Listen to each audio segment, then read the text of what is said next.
Hello বন্ধুরা, কেমন আছো তোমরা? আশা করি সবাই খুব ভালো আছো। আজকের এই ব্লগটা এপিসোড 7 এর কন্টিনিউয়েশন।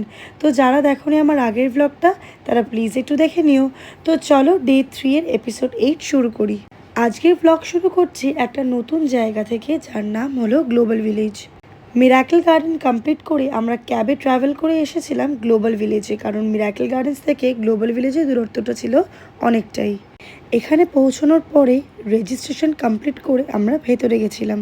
ভেতরে যাওয়ার মুহূর্তেই যখন আমি দেখলাম এই জায়গাটার বিশালতা আর অসাধারণ রূপ, আমার তো দেখে সত্যি বলতে এক কথায় অবিশ্বাস্যকর লেগেছিল। গ্লোবাল ভিলেজ এমন একটা জায়গা যেখানে বিশ্বের বিভিন্ন দেশের সংস্কৃতি, পোশাক, খাবার এবং সেই দেশের কী স্পেশালিটি সেটা কিন্তু দেখতে পাওয়া যায়।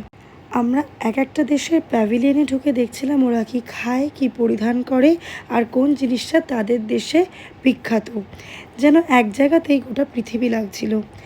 এরপরে দেখো এই দোকানটাতে এসে আমরা দেখতে পেলাম যে এইখানের জায়গার এই মার্বেল ক্রাফটিং ভীষণ ফেমাস। আরও এক্সপ্লোর করতে করতে আমরা দেখলাম ইজিপ্ট, দেখলাম turkey, Kuwait, Lebanon, Italy, China. এইসব জিনিসগুলো দেখতে দেখতে আমরা কিন্তু চলে এলাম সিডনির কাছে। এই যে সিডনির পুরো জায়গাটা করা কি ভীষণ সুন্দর লাগছিল। আরেকটু এক্সপ্লোর করতে করতে আমার বাঁ হাতে পড়েছিল ইন্ডিয়া। প্রত্যেকটা জায়গার ডিটেলিংসগুলো আমার ভীষণই ভালো লেগেছিল। এরপরে একটা সুন্দর জিনিস আই উইটনেস করার সুযোগ পাই, সেটা হচ্ছে এই ফায়ার বক্সটা। এই ফায়ার বক্সটা এত সুন্দর লাগছিল দেখতে, নানা রকম ফায়ার বক্সের সাথে নানা কালার, দেখতে এক কথায় অপূর্ব লাগছিল।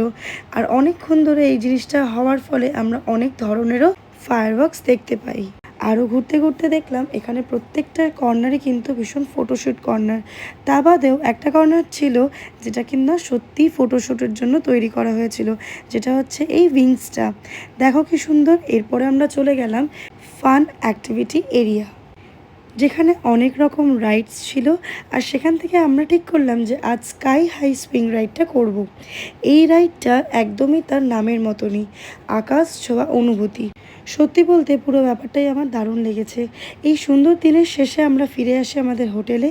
আজকের ব্লগ এখানেই শেষ করছি। কাল আবার আসছি ডে 4 এর নতুন এপিসোড নিয়ে। যদি ভালো লাগে থাকে তাহলে লাইক, শেয়ার, কমেন্ট আর ফলো করতে কিন্তু একদম ভুলবেন না। বাই।